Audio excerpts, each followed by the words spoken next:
은혜가 풍성하신 하나님, 은혜 아니면 살 수 없다는 임마누엘 찬양대의 고백이 우리 모두의 고백이 되어지기를 원합니다. 우리가 이 자리에서 함께 예배할 수 있는 것, 우리가 하나님을 소망할 수 있는 것, 그리고 하나님 앞에 연합되기 원하는 믿음을 가지고 있는 것, 모든 것이 하나님의 은혜인 줄로 믿습니다. 그 은혜를 힘입어 이 시간 우리가 다시 한번 예배의 자리로 나아갑니다. 우리 안에 성령의 충만함을 주시고 말씀을 밝히 깨달을 수 있는 은혜도 허락하여 주옵소서. 말씀 받을 때에 아멘으로 화답하고 우리의 삶이 변화되는 역사도 있게 하여 주옵소서. 감사드리고 예수님의 이름으로 기도하옵나이다. 아멘. 오늘 본문 1절의 말씀 보면 근심하지 마라.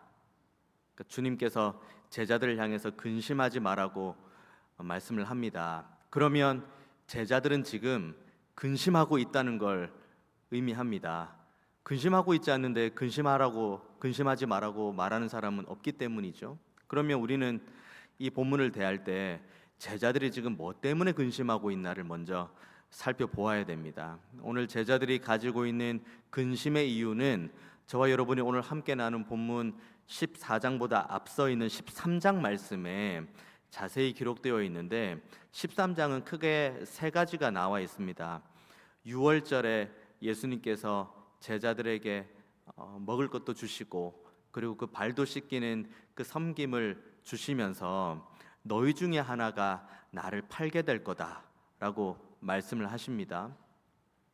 그리고 또 제자들을 향해서 말씀을 합니다. 이제는 너희들에게 새 계명을 주노니 내가 너희를 사랑한 것 같이 너희도 서로 사랑하라. 그리고 마지막으로 예수님께서 베드로에게 너는 지금 내가 가는 길을 따라올 수 없다. 그러니까 베드로가 제가 주님을 따라갈 수 있습니다. 그러자 예수님께서 베드로에게 그 말씀합니다. 닭 울기 전에 너는 3번 나를 부인하게 될 것이다. 세 가지 말씀이 다 무거운 말씀입니다. 너희들 중에 하나가 나를 팔 거다. 내가 너희를 사랑한 것 같이 너희도 서로 사랑해라. 닭 울기 전에 내가 나를 3번이나 부인할 거다. 결국 이 모든 말씀을 하신 이유 중에 가장 큰 이유는 예수님께서 결국은 죽으셔야 된다는 것을 말씀하고 있기 때문입니다.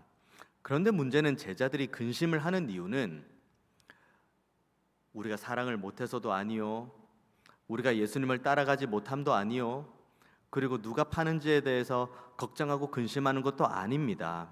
예수님께서 말씀하시는 거에 있어서 지금 오늘 본문의 1절 너희의 가지고 있는 마음의 근심은 다름이 아니라 내가 가지고 있는 길과 내가 가지고 있는 생각과 하나님께서 주시는 말씀이 다른 것에서 오는 근심이 있습니다. 분명히 주님께서는 말씀하십니다. 이 길이 곧 길이고 진리고 생명이다. 그런데 계속 제자들은 아니라고 합니다. 주님께서 무슨 말씀 하시는지는 알겠지만 그 말씀은 제가 잘 모르겠고 그냥 주님 언제 왕이 되십니까? 주님께서 왕이 되시면 저는 그래도 그동안 해온 게 있으니까 주님의 오른편 정도에 앉을 수 있겠죠? 그러면 저는 주님의 왼편 정도에 앉으면 되겠죠? 지금 그 생각을 하고 있고, 그런데 제자들은 그 생각을 하고 하나님께서는 죽음을 말씀하시고 그 사이에 충돌이 있기 때문에 제자들의 마음은 근심이 있는 겁니다.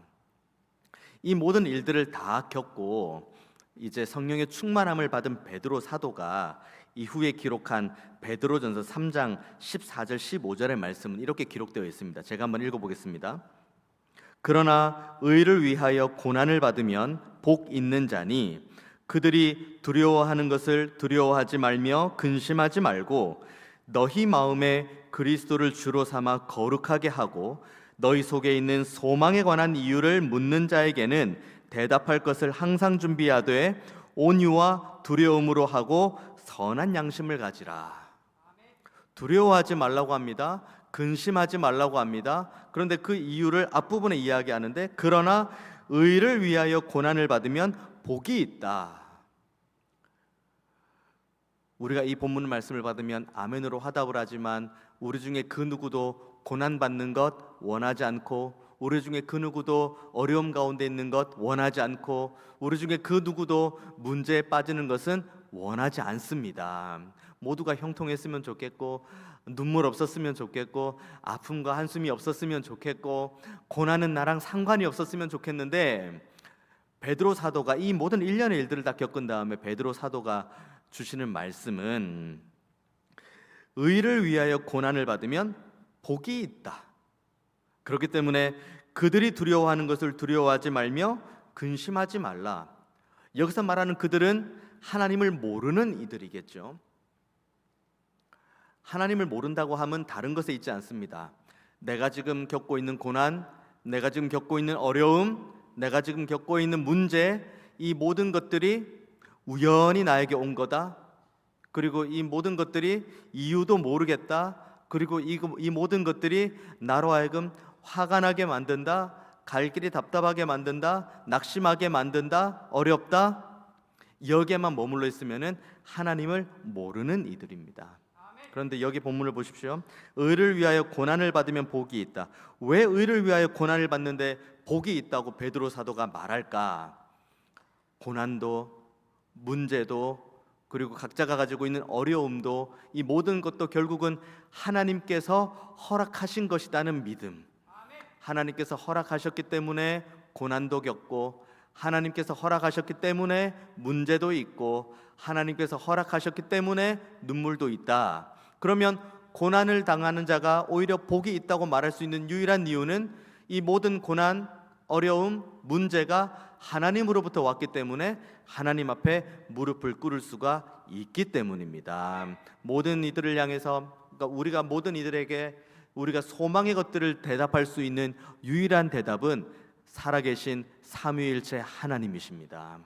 하나님께서는 지금도 살아계시고 우리와 함께 하신다는 이 믿음이 있으면은 우리가 기쁨과 감사의 제목이 있을 때에도 하나님께 나아갈 수 있고, 우리가 고난과 어려움 가운데 있을 때에도 하나님께 나아갈 수가 있습니다. 우리가 근심하는 가장 큰 근심은 다른 데 있지 않습니다. 내 뜻과 아버지의 뜻이 다를 때입니다. 우리는 하나님 앞에서 기도하며 씨름을 합니다. 주님, 이 뜻 이루어지길 원합니다. 제 뜻 이루어지길 원합니다. 아버지의 뜻이 나의 뜻이 아니라 나의 뜻이 아버지의 뜻이 되기 원합니다. 나의 생각이 아버지의 생각이 되기 원하고, 나의 계획이 아버지의 계획이 되기 원합니다. 물론 우리가 아무도 이렇게 기도를 하진 않죠.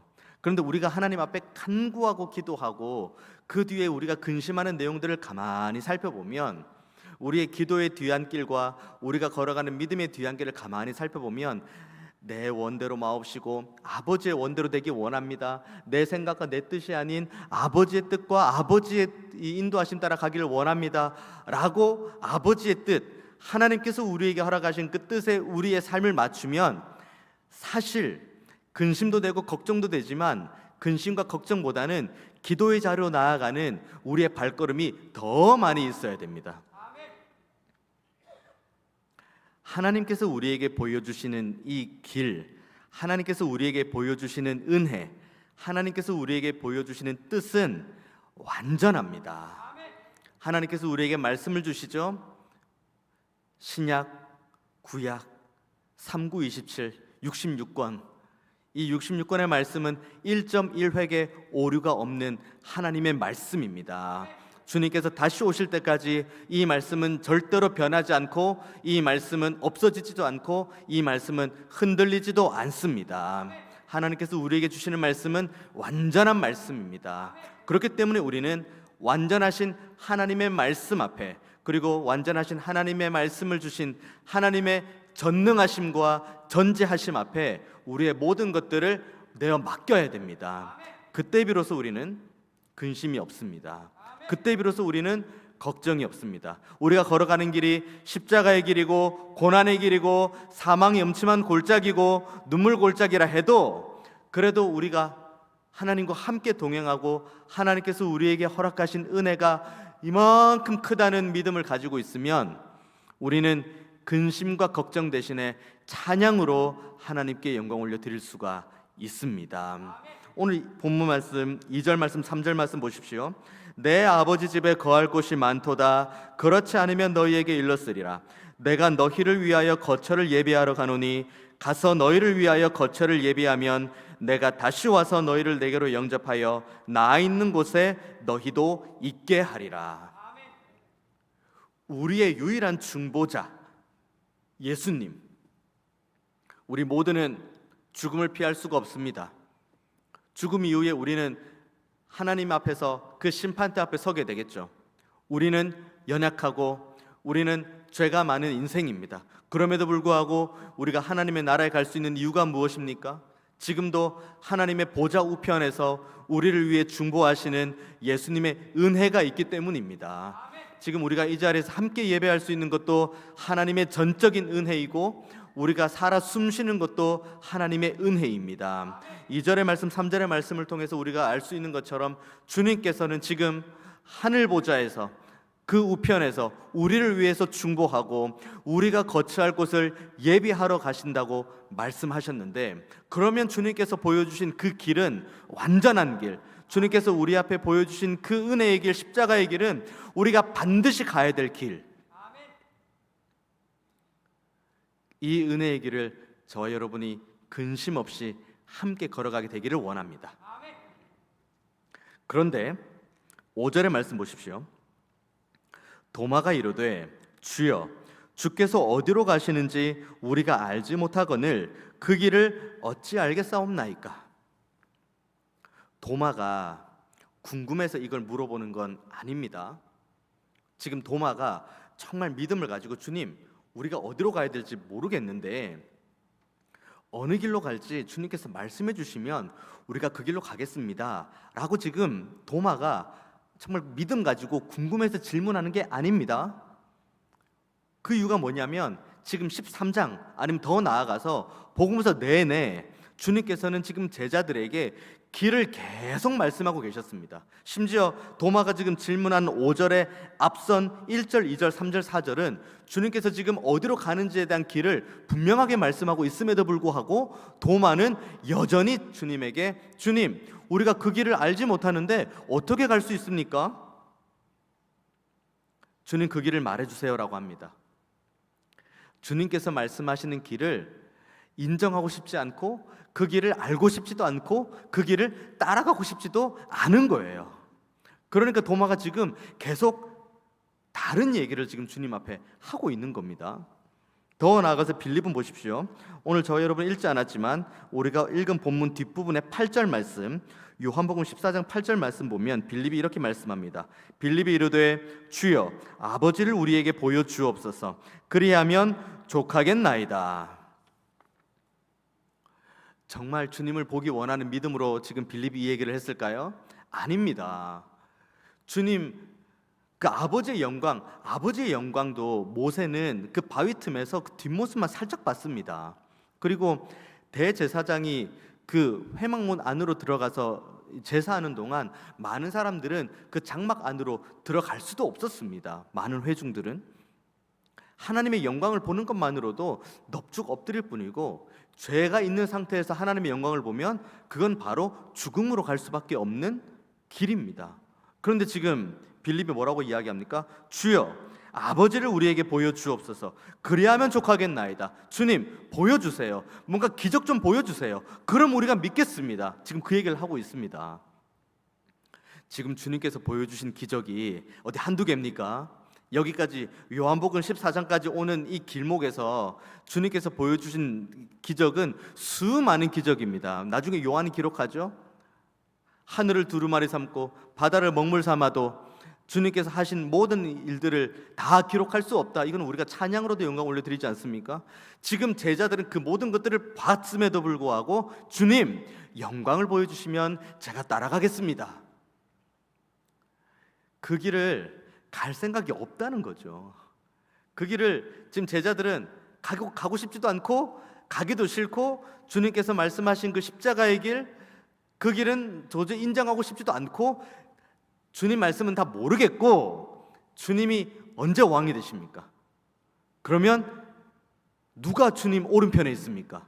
누가 주님 왼편에 있습니까? 지금 그거 이야기하고 있는 것이 지금 도마와 빌립의 모습인데, 이 모습에 주님께서 6절의 말씀이 이렇게 대답하십니다. 예수께서 이르시되 내가 곧 길이요 진리요 생명이니 나로 말미암지 않고는 아버지께로 올 자가 없느니라.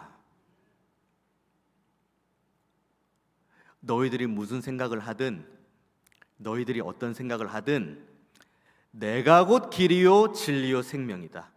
나로 말미암지 않고는 아버지께로 올 자가 없다. 우리는 하나님 앞에 사는 존재들입니다.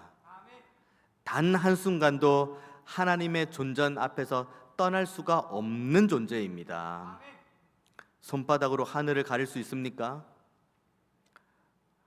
항상 하나님께서는 우리 안에 좌장하고 계시고 우리에게 말씀하시고 우리에게 은혜를 주시는 분이신데, 항상 문제는 그 뜻에, 그 하나님의 말씀 앞에 우리를 계속 맞추고 그 완전하신 하나님의 길 앞에 내 뜻과 내 생각을 끊임없이 내려놓아야 되는데, 우리의 자아가 살고 우리의 자아가 살면 자연스럽게 내 생각과 내 계획과 내 뜻이 자연스럽게 살아가고, 그렇게 되면 우리는 주님께서 보여주신 길과 진리에서 너무 멀리 떨어지게 됩니다. 주님께서 보여주신 그 길을 걷기 원하십니까? 주님께서 보여주신 그 진리를 경험하기 원합니까? 주님께서 우리에게 주시겠다고 약속하신 그 영생의 은혜를 경험하기 원하십니까? 그러면 우리는 내 모든 것을 하나님 앞에 다 내려놓아야 됩니다. 내 생각, 내 계획, 내 뜻, 심지어 내 이 호흡, 지금 코끝으로 들숨과 날숨이 오가는 이 모든 호흡조차도 우리는 하나님 앞에 다 내려놓아야 됩니다. 오직 하나님만이 내 삶의 주인이시다. 오직 하나님만이 우리 가정의 주인이시다. 오직 하나님만이 우리 교회의 주인이시다. 이 믿음의 고백으로 나아가는 저와 여러분 되기를 원합니다.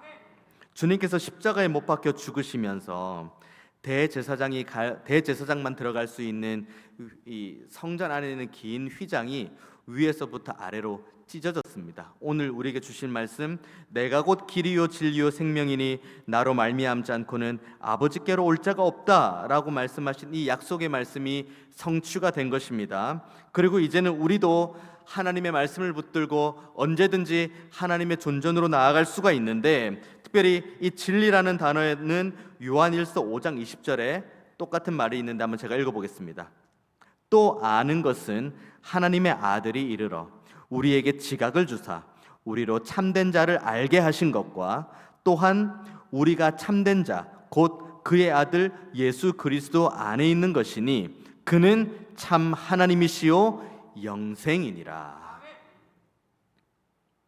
우리는 이 땅에서도 하나님의 나라를 살아야 됩니다.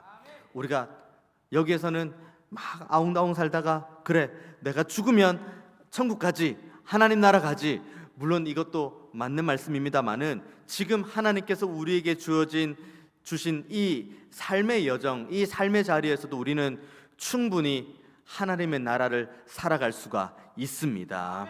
그 하나님의 나라 살아갈 수 있는 유일한 이유는 주님께서 우리에게 친히 자신이 길이 되어 주시고 진리가 되어 주시고 생명이 되어 주신다고 약속하셨고, 그리고 우리가 이 약속의 말씀을 붙들고 길 되신 주님, 진리 되신 주님, 생명 되신 주님을 붙들고 함께 은혜의 길을 동행하면 그곳은 그 어디나, 우리의 삶의 영역이 그 어디나, 우리의 삶의 정황이 그 어떠한 정황이나 그곳이 우리가 하나님의 나라라고 고백할 수가 있습니다. 기쁨과 감사 가운데 살고 계십니까? 아무런 근심이 없습니까? 그냥 이대로가 너무 좋습니다라고 고백하는 분들 계십니까? 그와 같은 은혜가 지속되시기를 축원드립니다. 혹시나 우리 중에 고난이 있고 어려움이 있고 문제가 닥쳐온 분들 계십니까? 하나님께서 허락하셨다는 고난이고 어려움이라는 이 믿음을 가지시고 하나님 앞에 기도하는 자리로 나오는 여러분들 되시기를 원합니다. 이것이 은혜의 길을 걷는 겁니다.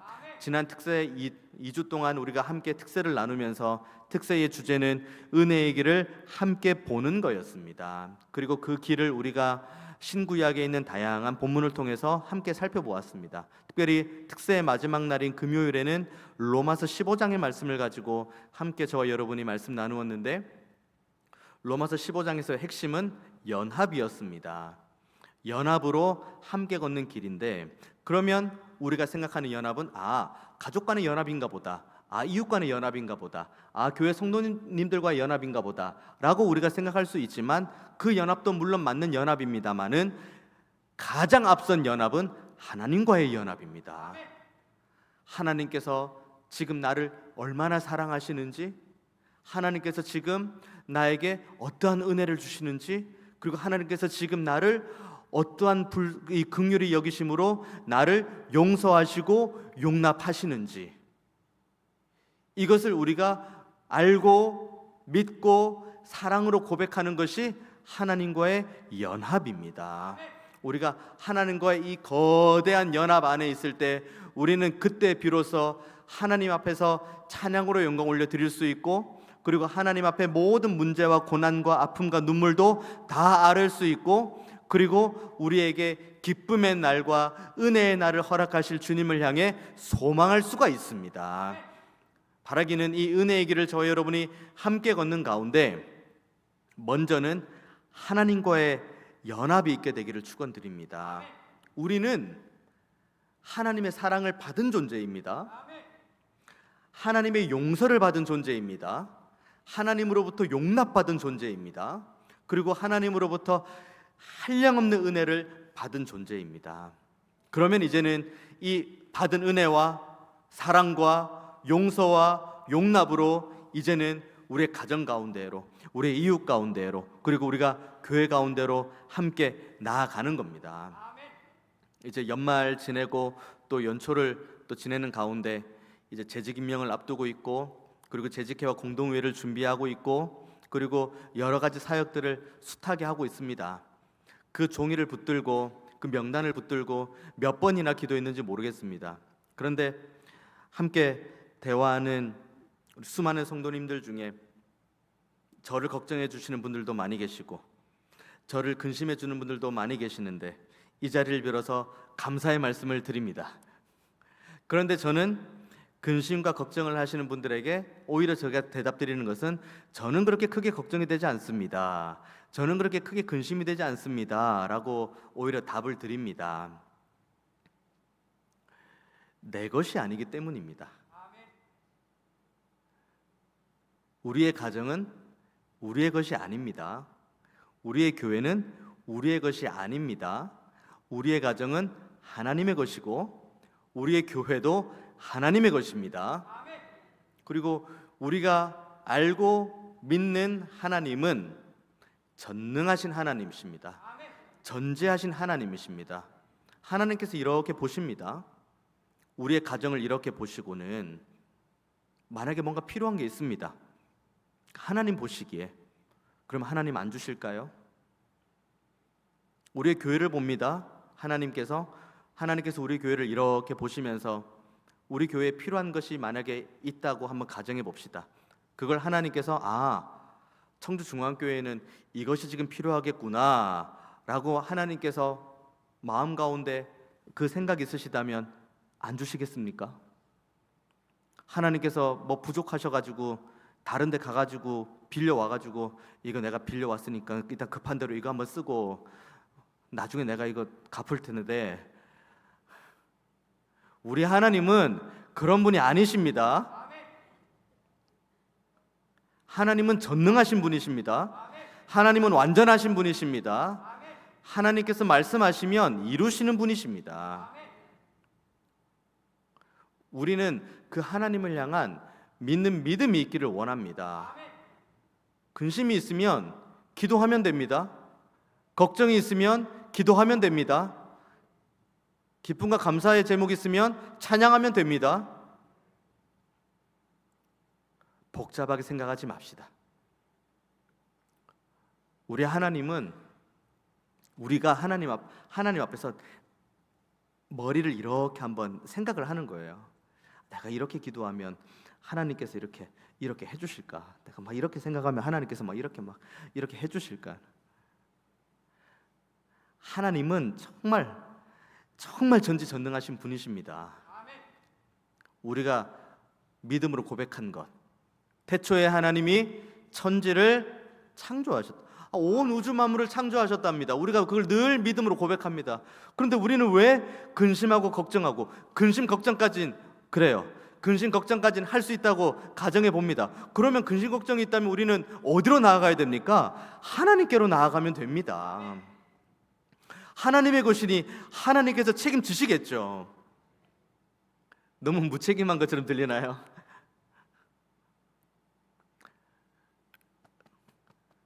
저도 하나님의 것입니다. 여러분 한 분 한 분도 하나님의 것입니다. 하나님께서 책임지십니다. 하나님께서 은혜 주십니다. 이 완전한 은혜를 가지고 우리는 함께 은혜의 길을 나아가는 겁니다. 이렇게 교회를 이렇게 섬기고 이렇게 교회를 세우는 과정 가운데 있는 이제 앞선 분들이 이제 여러 권사님 손 붙잡고 집사님 손 붙잡고 이렇게 부탁하고 읍소하고 또 이렇게 협박도 하고 이러면서 이제 같이 가자, 같이 이렇게 하자 이렇게 이야기를 합니다. 그러면 소위 그렇게 말하고 그렇게 공동체를 세우고 그렇게 교회를 세우고 그렇게 한다고 사람들이 알아줍니까? 뭐 떡이 나옵니까? 밥이 나옵니까? 뭐 세상적으로 봤을 때 뭐가 나옵니까? 사실 그냥 인간적인 관점으로만 보면 그렇게 할 이유가 전혀 없습니다.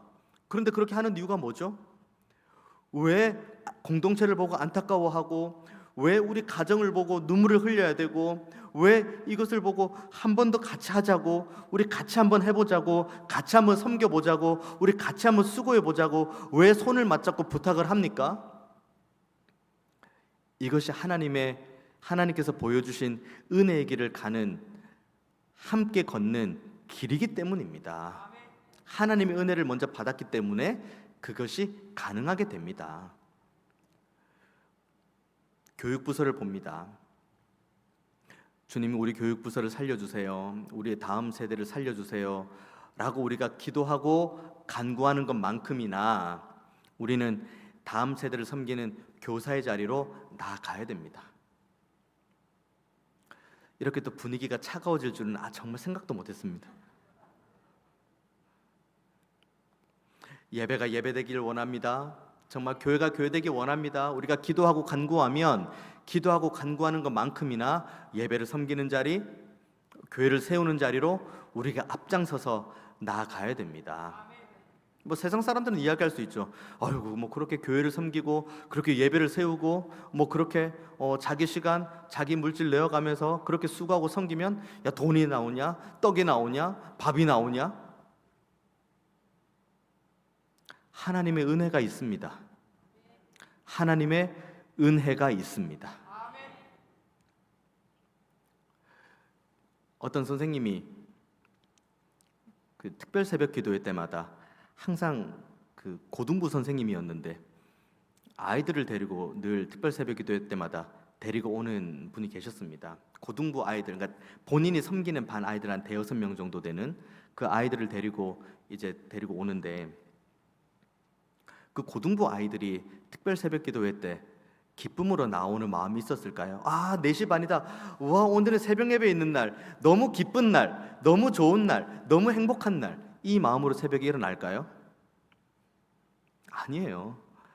몸은 무겁고 눈은 떠지지가 않고, 그런데 밖에서 선생님이 벨을 누르고 그 선생님은 그 아이들을 데리고 특별 새벽 기도회 현장에 나올 수 있도록 집에서 3시 반에 일어납니다. 그리고 차로 이렇게 쭉 다니면서 한 집 한 집 이렇게 노크하고 벨 이렇게 누르면서 아이들 데리고 옵니다. 저는 이제 로비에서 안내를 하죠. 아유, 집사님 고생하십니다. 대단하십니다. 이렇게 인사하고 마치 피리 부는 사나이처럼 그 선생님이, 그 집사님이 이렇게 앞서가면은 뒤에 애들 5-6명이 그 애굽에서 벽돌 쥐고 나르는 그 애굽의 노예처럼 그 어깨는 한껏 움츠러진 상태에서 도수장에 끌려간 소처럼 그렇게 올라가는 모습을 봅니다. 그런데 한 번은 이제 그 집사님과 대화를 할 수 있는 시간이 있어서 이제 그 집사님께 물어봤습니다. 와, 집사님 정말 대단하십니다. 어떻게 그렇게 특세 때마다 아이들 그렇게 한 명 한 명 집에 배를 누르고 막 흔들어 깨우고 막 데리고 나와가지고 교회로 그 차 4명 5명 탈 수 있는 차에 막 8명씩 태워가지고 이렇게 와가지고 그렇게 예배하십니까? 그리고 그걸로 끝나는 게 아니라 새벽 예배 마치면 또 애들 또 아침 먹이고 또 학교까지 또 다 데려다 주시는 거예요. 근데 그 집사님께서 이 말씀 하시더라고요. 나는 죽어 마땅한 죄인인데 하나님께서 사랑하셔서 지금까지 은혜로 붙들어 주셨습니다. 우리의 힘으로 못해요. 우리의 힘으로는 우리의 가정을 세울 수도 없고 우리의 교회를 세울 수도 없습니다. 하지만 하나님께서 우리에게 은혜를 주시고 하나님께서 우리에게 완전한 길을 보여주신다면 그러면 우리는 할 수 있습니다. 우리가 은혜를 받았는데 그리고 지금도 은혜를 받고 있는데 못할 게 뭐가 있겠습니까? 하나님께서 지금도 우리를 사랑하시고 이전에도 우리를 사랑하셨고 앞으로도 길이요 진리요 생명이라고 말씀하시면서 우리를 그 앞길로 영생의 길로 인도하시는데 못할 게 뭐가 있겠습니까? 예배가 회복되기 원합니다. 우리의 다음 세대가 새로워지기를 원합니다. 그리고 이웃을 사랑하고 섬기는 손길이 늘 넘치기를 원합니다. 하나님께서 주신 이 복음의 말씀 붙들고 우리가 먼저 살아내고 그 다음에 복음을 전하는 삶이 저와 여러분에게 충만하게 되기를 원합니다. 그게 여러분이 가지고 있는 교회의 주보 뒷면에 있는 우리 교회가 달려가게 될 4대 가치입니다. 가치가 가치로울 수 있는 이유는 우리가 그 가치대로 살아갈 때 비로소 이것은 가치가 있습니다. 예배에, 교육에, 그리고 섬김에, 그리고 봉사하는 일에 앞장서서 무릎 꿇고 수고하고 땀을 흘리는 저와 여러분 되기를 원합니다. 이것이 하나님께서 보여주시는 은혜의 길을 함께 걷는 겁니다. 첫 번째로는 하나님과 연합함으로 하나님과 걷는 것이고, 두 번째로는 우리의 온 가족과 이웃들과 우리의 모든 공동체가 함께 연합해서 이 은혜의 길을 걸어가는 겁니다. 이렇게 2024년을 시작하는 겁니다. 저와 여러분이 이전 것은 지나갔으니 보라 새 것이 되었도다 라는 하나님의 말씀이 우리의 마음 가운데 늘 울림으로 남겨있게 되기를 원합니다.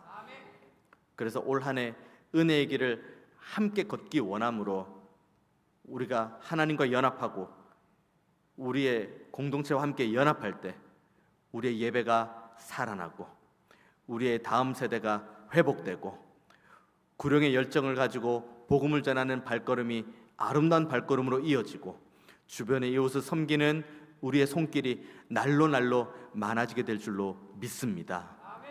이 은혜의 길을 저와 여러분이 함께 걸을 때 더 하나님을 믿고 더 하나님을 사랑하고 그리고 하나님의 용서와 용납함 안에 거하기로 결단하고 다짐하는 저와 여러분 되시기를 주님의 이름으로 축원드리겠습니다. 기도하겠습니다. 은혜가 풍성하신 하나님께서 우리에게 보여주신 이 은혜의 길을 온전하게 걷기를 원합니다. 우리가 하나님의 사랑을 받고 은혜를 받고 용서와 용납함을 받았는데 이제는 받은 사랑과 은혜와 용서로 섬김을 받는 자리가 아닌 섬기는 자리에 있게 하시고 높은 자리에 있는 것이 아닌 낮아지는 자리에 있게 하시고, 오직 십자가에 달리신 우리 주 예수 그리스도께서 보여주신 길이요 진리요 생명만을 쫓아 살아가기로 결단하는 우리 모두가 있게 하여 주옵소서. 중앙의 모든 권속들을 주님께서 능력의 장중에 붙드셔서 2024년을 살아가는 우리의 모든 발걸음이 복된 발걸음 되게 하시고, 항상 하나님의 은혜 가운데 성령의 충만한 삶을 살게 하여 주옵소서.